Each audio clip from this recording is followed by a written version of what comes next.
반갑습니다. 플러스 경매 김수경입니다. 2022년 새해가 밝았습니다. 올 한 해 모두 건강하시고 행복하시고 그리고 세우신 목표 끝까지 이루시기를 기원드립니다. 저도 목표 있어요. 저도 끝까지 포기하지 않고 노력하도록 하겠습니다.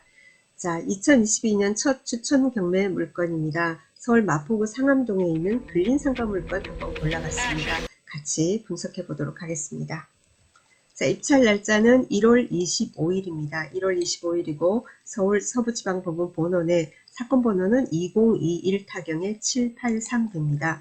서울특별시 마포구 상암동의 상암 IT타워라는 건물의 2층에 있는 한 호실입니다. 자, 경매 물건의 면적은요. 건물의 전용 면적입니다. 전용 면적이 66.44평, 20.1평 되고요. 감정가 6억 500이었습니다. 감정가 6억 500이고요. 근데 12월 21일 날 경매 1차를 했는데 6억 500에는 아무도 입찰하지 않아서 한번 유찰돼서 이번에 1월 25일 날 입찰 최저가가 4억 8,400으로 지금 되어 있는 겁니다.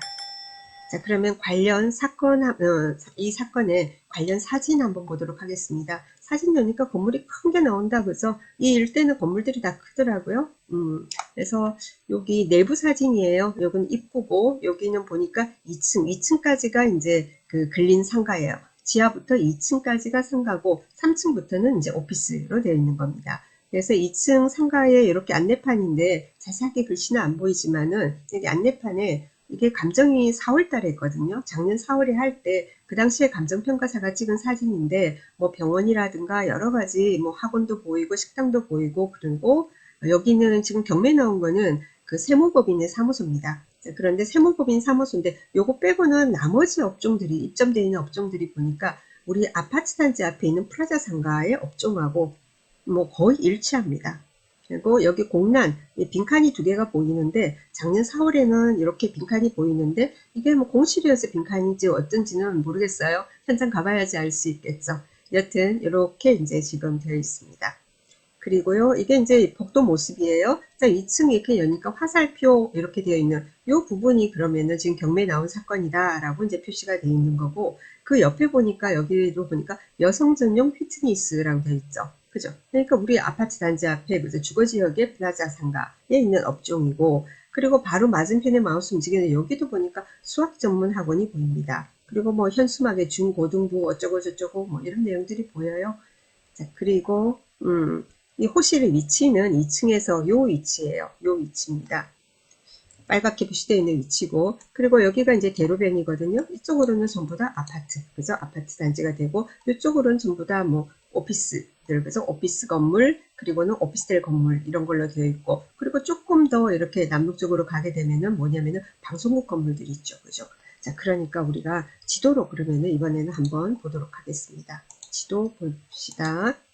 자, 지도 열면 이렇게 됩니다. 지금 되어 있는 여기 요 위치에요. 상암 IT타워. 그래서 상암 IT타워 제 마우스 움직이는 여기입니다. 자, 그리고 이 맞은편이 바로 아파트죠. 그죠? 아파트들이에요. 자, 아파트들인데 여기 요렇게 여기 보면은 여기 횡단보도가 전부 다 사거리에 이렇게 다 되어 있는 겁니다. 지금 이 건물이에요. 경매 나온 게 이 건물이고 그리고 이렇게 그래서 차가 들어가게 되겠죠. 이쪽으로 들어가서 이렇게도 가고 이쪽으로도 가고 이렇게 됩니다. 그래서 이렇게 가면은 뭐 7단지 뭐 그러고는 뭐 이렇게 되는 거예요. 그래서 요 아파트, 그래서 요 아파트들이 들어가는 주 출입구입니다. 그죠?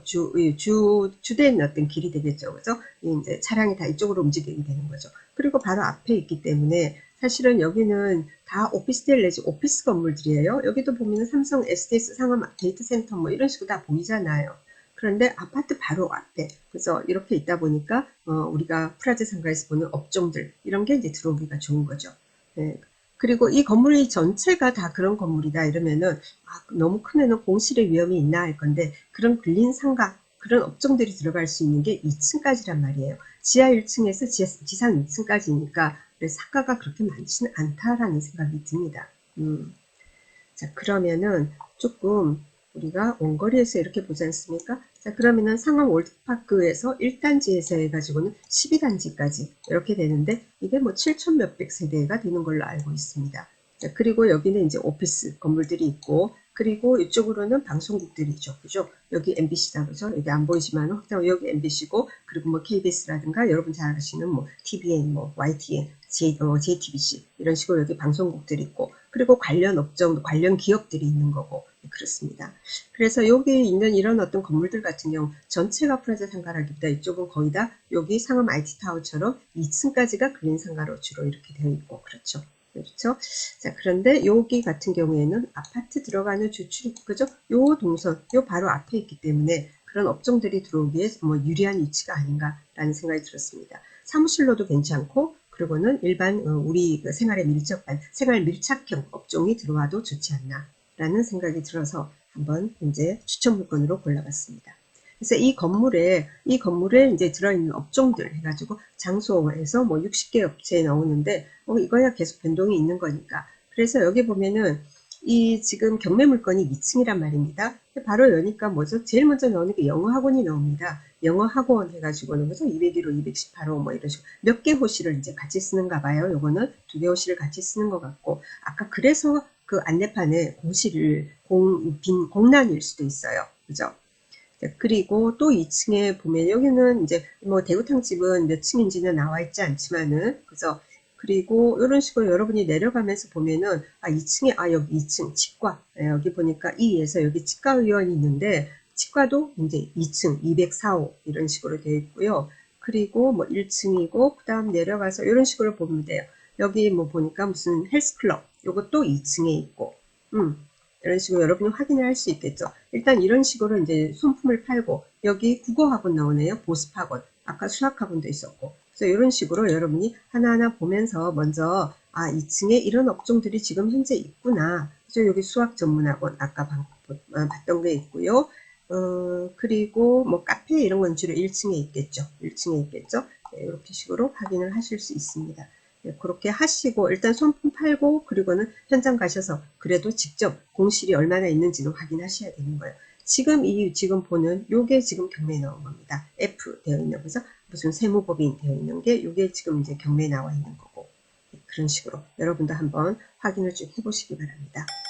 자, 그러면은 상세한 내용 한번 등기부라든가 뭐 임차인 관계라든가 같이 살펴보도록 하겠습니다. 여기 보시면은 가격 시점은 2021년 4월이라고 되어 있습니다. 그리고 건물 보존 등기가 2007년도입니다. 건물의 보존 등기가 2007년도다 이 말은 이때 그저 완공이 된 거죠. 준공되고 이제 첫 등기가 된 게 이게 2007년도. 그래서 건물이 2007년식이다 이 말이죠. 자, 건물은 12층 중에 2층이다 했습니다. 물론 지하는 빼고 지금 얘기한 겁니다. 그래서 총 지상 12층.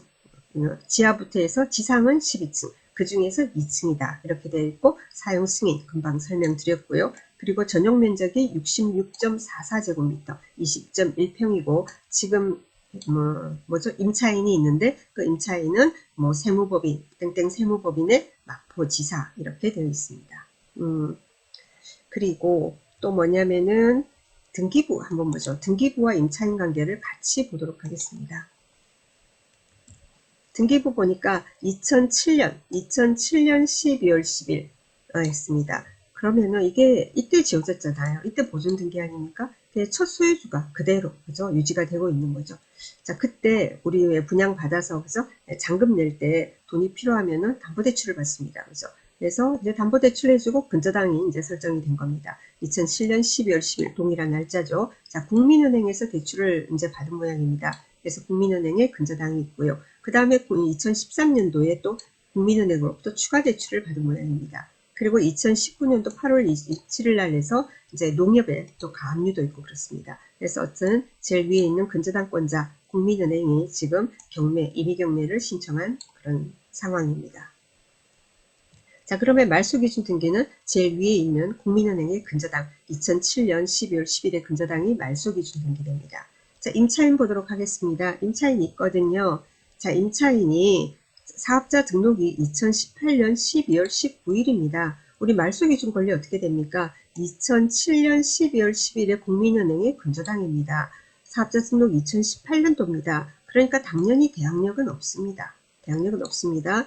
배당은 받으면 좋고 배당을 못 받으면 우리는 할 수 없는 겁니다. 그래서 자, 확정일자 보겠습니다. 자, 일단은 후순위 임차인인데, 자, 이제 우리가 보증금을 인수하는 위험은 없는 겁니다.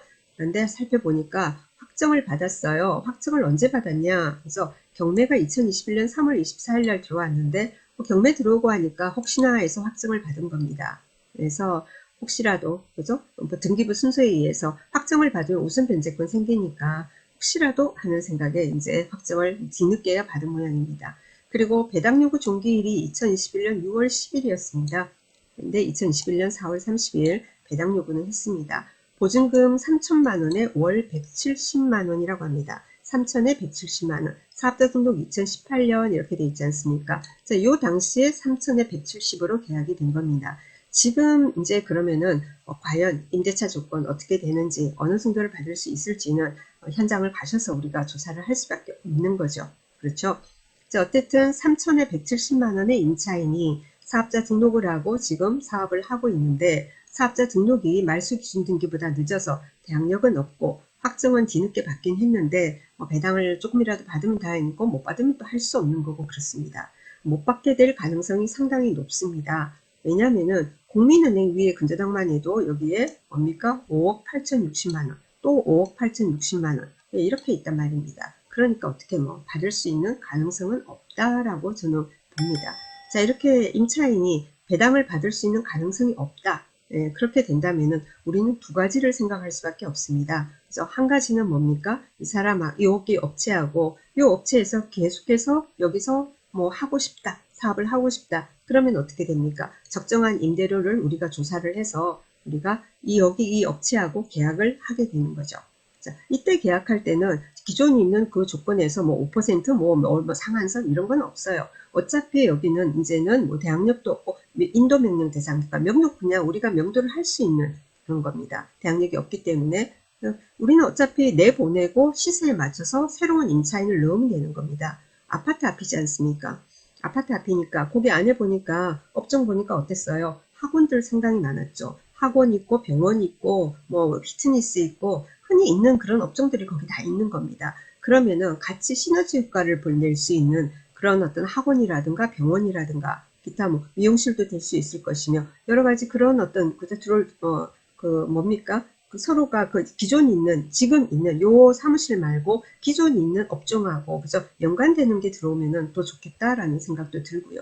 자, 그런데 여러분이 이제 임장을 가시면 항상 조사를 하셔야 되는 게 뭐냐면은 이렇게 상가를 분양을 할 때 있지 않습니까? 분양을 할 때 업종을 정해주는 업종이 정해져 있는 경우가 많습니다. 여기는 뭐만 들어올 수 있다. 여기는 음식점, 여기는 병원, 여기는 뭐 제가 본 어떤 그 상가 같은 경우에는 학원이 많이 들어있었는데 그 학원 같은 경우에도 보면 무슨 학원이라고 정해져 있는 그런 경우도 있었고 그리고 무슨 학원은 아니더라도 기존 어떤 수학학원이 들어왔다. 그러면 중복되는 학원은 들어올 수 없게 이렇게 되어 있는 경우들도 있습니다. 그 나름대로 규약이 있기 때문에 임장을 가시면은 이 업종에는 여기는 뭐냐면 뭐가 들어올 수 있느냐라는 거죠. 네, 뭐가 들어올 수 있느냐. 아까 보니까 한번 볼게요. 잠시만요. 해당 보니까 어떤 내용이 나오냐면은 매각물건 현황에 보면은 공부상 근린생활시설 일반 음식점으로 등재되어 있으나 현황은 사무소로 이용 중이니 경매 진행 및 참여 시 참고하시기 바랍니다. 이런 말이 나옵니다. 자, 그렇기 때문에 여기는 어떻게 근데 음식점 저기잖아요. 음식점으로 되어 있는데 일단 사무소는 들어왔어요. 자, 그러면은 가서 여러분이 가셔서 관리사무소를 방문을 하세요. 관리사무소 가셔가지고 뭐냐면은 여기에 들어올 수 있는 업종을 확인을 한번 해보시면 좋겠고 물론 임대를 우리가 준다. 그래서 우리 임대인 입장이 되면은 거기에 많은 업종도 들어오면 되는데 만약에 이 영상을 보시는 분 중에 내가 거기서 무슨 사업을 하고 싶다. 내가 뭐 어떤 업종을 하고 있는데 거기 내가 들어가면 참 좋을 것 같다. 자, 그래서 낙찰을 받았는데, 내 하는 업은 거기에 들어갈 수가 없다. 그래서, 입점이 제한된다. 이러면 낭패를 보는 거니까 꼭 그거는 정확하게 확인하시고, 그리고 또 뭐죠? 임차인이 있는데 배당을 못 받습니다. 그죠? 배당을 못 받아요. 거의 못 받아요. 나중에 보여드릴게요. 못 받습니다. 자, 그러면은 서로가 임대차를 그러면은 우리가 계약을 합시다. 그래서 지금 나는 나름대로 시세를 알아보니까 월 시세가 이 정도인데 월세 시세가 이렇게 합시다 하는데 그쪽에서는 또 생각이 다르고 해가지고 뭡니까? 뭐 서로 간에 이견이 있다가 그러면 그럴 바에야 나는 그 정도 임대를 줄 바에야 여기 말고 다른 데로 옮겨가겠다 이러면서 나가겠다 할 수도 있겠죠. 그죠? 근데 나간다 그럴 때 그냥 이렇게 가면 되는데 뭐 여러 가지 뭐 좀 불협화음이 있을 수도 있고 협상이 그죠? 이거 원활하게 잘 안 될 수도 있습니다. 그죠? 그런 경우에 이제 대비를 하셔가지고 또 여러 가지 뭐 명도에 관련되는 그런 어떤 비용이라든가 이런 부분 그리고 또 미납 관리비 부분이라든가 이런 것도 여러분이 이제 조사를 잘 하시기 바랍니다. 그래도 예를 들면 여러분이 가셨는데 사실 제가 이런 어떤 상가권 이런 걸 많이 하다 보면은 제대로 이제 사업자 등록하고 거기 그 업이 있지 않습니까? 임차인의 그 사업이 굉장히 잘 되는 경우에는 잘 되고 있는 경우에는 굳이 뭐 이사비라든가 뭐 관리비라든가 이런 걸 요구하지 않고 본인들하고 조건이 안 맞으면은 그냥 옮겨가는 경우도 있습니다. 옮겨가는 경우도 있고 그런데 업이 잘 되지 않고 이러면은 자기들도 뭐냐면 안 좋은 상황인 경우도 있거든요. 경매 뭡니까? 이렇게 소유주의 잘못으로 해서 경매가 나오는 거잖아요. 근데 그 임차인의 사업도 잘 안 되는 경우, 그런 경우에는 조금 우리가 명도에 있어서 비용이 발생하기도 하니까 그래서 관리비라든가 여러 가지 조사를 잘 하셔야 된다라는 겁니다.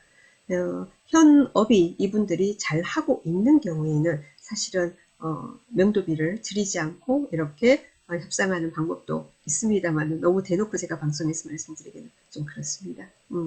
여튼 그러니까 관리비 관계라든가 지금 사무실을 실제로 계속 사용하고 있는지 어떤지 그런 것도 잘 살펴보시라는 그런 말씀입니다. 그리고 들어올 수 있는 업종에 제한이 있는지도 살펴보시고 그리고 그 안에 지금 있지 않습니까? 이 경매 물건만 가서 막 보고 오지 마시고 초보분들은 경매 물건만 열심히 보고 오세요. 막 들여다보면서 사람이 있는지 없는지 집이 있는지 없는지 막 이런 거 보거든요. 그게 중요한 게 아니고 상가 임장을 가면은 요 호실만이 중요한 게 아니고 그 주변에 2층 최소한 2층 이 건물의 2층에 공실이 있는지 없는지 어떤 업종이 들어있는지 그죠? 그래서 그 들어있는 각 그 저기 임차 그 뭡니까 저기 업종들 사업하시는 분들이 사업이 잘 되고 있는지 그런 것도 굉장히 중요한 부분입니다. 그런 걸 잘 보셔야 돼요. 그리고 그러면은 우리가 예상 배당표 한번 보도록 하겠습니다. 지금 최저가가 한번 지금 유찰이 돼서 4억 8,400입니다. 4억 8,400이고요. 그리고 이 4억 8,400에 낙찰이 된다고 가정을 하는 겁니다. 자, 가정을 하고 경매 비용은 515만 5천 원이거든요. 이거 빼고 그러니까 낙찰가에서 경매 비용을 빼고 실제 배당할 금액은 4억 7,800 얼마 이렇게 됩니다. 이 돈을 가지고 이제 배당을 하는 겁니다. 그래서 근저당권자 그죠 물건 순서대로입니다. 그런데 처음에 채권 최고액 5억 8,060만 원인데 여기에도 한참 못 미칩니다. 그러니까 당연히 그 밑에 가압류권자라든가 이렇게 확정일자부 상가 임차인 그죠 여기 요 사무소 같은 경우에 전혀 배당이 없는 겁니다. 배당이 없음에도 불구하고 뭐라고요? 후순이기 때문에 우리가 인수할 건 아니다. 그래서 잘 임대차 조건을 맞춰서 월세 계약을 하든지 임대차 계약을 하든지 아니면 협상을 잘해서 내보내든지 그렇게 하는 거고 보증금에 대해서는 우리가 인수할 건 없다 이 뜻입니다. 자 그리고 또 뭐냐면은 이제 제가 이제 그 네이버에서 상암동 상가 임대라고 해서 검색을 해봤습니다. 상암동 상가 임대 하니까 여러 전체에서 뭐 361건, 매매가 70건, 그리고 월세가 291건 이렇게 뜨더라고요. 그래서 한번 봤습니다. 이렇게 보니까 여기 동그라미 숫자는 요 일대에 몇 건의 물건이 있다라는 거거든요. 그 몇 건의 물건이란 것은 서로 중복될 수도 있는 거겠죠. 그죠? 그래서 여기 지금 뭐냐면은 경매 물건 같은 경우 요 자리죠. 그죠? 상암 월드파크 5단지 들어가는 여기 앞에 이거죠. 그죠? 그래서 요 지역을 그러면 클릭을 해보도록 하겠습니다. 자, 클릭을 하죠. 자, 클릭을 하니까 이렇게 해서 여기 동일 매물은 묶어버리고요. 그리고 한번 보겠습니다. 처음에 이거는 뭐 복합상가 해서 나옵니다. 복합상가에서 12층 중에 아마 이 건물인가 하는 생각도 드는데요. 12층 중에 1층, 1층 전용 면적 47제곱미터가 10억에 지금 나와 있다고 하고요. 그리고 또 뭐냐면 역시 1층 전용 면적 76제곱미터가 월세, 그러니까 보증금 4천만 원에 월세 260만 원 되어 있습니다. 자, 근데 우리는 2층인데요. 2층 한번 봅시다. 역시 이거는 보니까 어떻게, 이것도 12층에 2층이라서 이 건물, 같은 건물인 것 같다는 생각이 자꾸 들어요. 가봐야 되겠지만. 자, 전용 면적 90제곱미터. 전용 면적 90제곱미터가 매매가 7억이라고 합니다. 상암로 대로변에 뭐 어쩌고저쩌고 이렇게 되어 있습니다. 그렇게 되어 있고요. 요거 같은 거 같은데 동일 매물 묶어도 안 묶이나 보죠? 12층 중에 2층 북동향했습니다. 자, 북동향. 우리가 아까 그 물건도 북동향 같거든요. 자, 매매가 7억으로 되어 있습니다. 그리고 그 다음엔 1층이고 그 다음에 2층 했습니다. 2층이 나왔습니다. 2층에 어떤 건물이 있는데 12층 중에 2층이고요. 남서향이고 그리고 전용 면적 58제곱미터가 매매가 6억으로 지금 나와 있습니다. 네. 그리고 요거는 6억으로 되고 같은 거 같은데 어떻게? 자, 위에 볼게요. 자, 12층 중에 2층에 남서향, 그리고 전용 면적 58제곱미터 매매가 6억. 그리고 여기도 12층 중에 2층이고 남서향, 전용 면적 58, 그런데 6억 8천 되어 있습니다. 뭐 이렇게 되어 있는데 이건 뭐 여러분께서 현장 인장을 통해서 이제 확인을 하시고 그리고는 그러면은 이 경매 물건 같은 경우에 우리 경매 물건 같은 경우 어떻게 됩니까? 전용 면적이 66.44입니다. 66.44고 그럼 면적 같은 것도 비교를 해보고 그리고는 방향에 따라서 밖에서 노출된 게 어떠냐 아니면 2층 같은 경우에 엘리베이터나 뭐 에스컬레이터가 있다면은 계단이 있다면은 뭐 그랬을 때 그 같은 2층 안에서도 그러면은 좋은 입지가 있어요. 상가를 여러분 임장을 계속 하시다 보면 아 여기는 굉장히 뭐 2층 안에서 같은 층 동일 층에서도 좋은 자리가 있고 나쁜 자리가 있잖아요. 나쁘다고 하긴 뭐한데 눈에 잘 띄는 자리가 있고 그죠? 좀 구석으로 들어가 있는 자리가 있고 그렇잖아요. 주거용 같은 경우는 구석으로 가는 게 좋겠죠. 사이드로 그죠? 왜냐하면 그 앞에 계속 사람이 왔다 갔다 하면 사생활 침해가 되니까. 자, 그런데 일반 이제 상가 같은 경우에는 사람들이 왔다 갔다 많이 하는 곳이 좋은 거잖아요. 그러니까 뭐 에스컬레이터나 엘리베이터 내려서 바로 보이는 곳 그런 곳이 제일 좋은 겁니다. 그래서 입지 같은 것도 여러분이 현장 가셔서 한번 확인을 해보시고 그리고 임대료 그러면은 얼마를 받을 수 있을 건지 생각해 보시고 그죠? 그러면 여러분이 기대하는 수익률이 있을 거 아닙니까? 지금 뭐 은행 물론 대출 없이 진행하는 분들 같은 경우에는 크게 신경을 안 쓰지만은 대출을 이용을 해서 여러분 하실 것 같으면은 지금 은행 금리가 그러면은 내가 사람마다 달라요. 대출 금리라는 거는 신용과 소득에 따라서 어떤 사람한테는 몇 퍼센트, 어떤 사람한테는 몇 퍼센트 다 다르게 적용이 되니까 대출이 얼마 나올 수 있는지, 몇 퍼센트 나한테는 적용이 되는지, 그죠? 예, 그런 부분 그리고 한도, 그죠? 한도와 금리를 확인을 하시고 그렇다면은 나는 최소한 얼마가 돼야지 월세가 얼마 돼야 이게 감당이 되는데 라고 역사 내에서 계속 계산을 해보시고 그리고 소신 있게 입찰을 하셔야 되겠죠. 자, 2022년 첫 경매 물건 안내를 드렸습니다. 조금이나마 여러분이 상가 분석하시는 상가에 접근하는 초보분들에게 조금이나마 도움이 되셨으면 좋겠습니다. 자, 그러면은 저는 다음 시간에 또 찾아뵙도록 하겠습니다. 다음 강의에서 뵙도록 하겠습니다. 구독, 좋아요, 알람 설정 부탁드립니다. 감사합니다.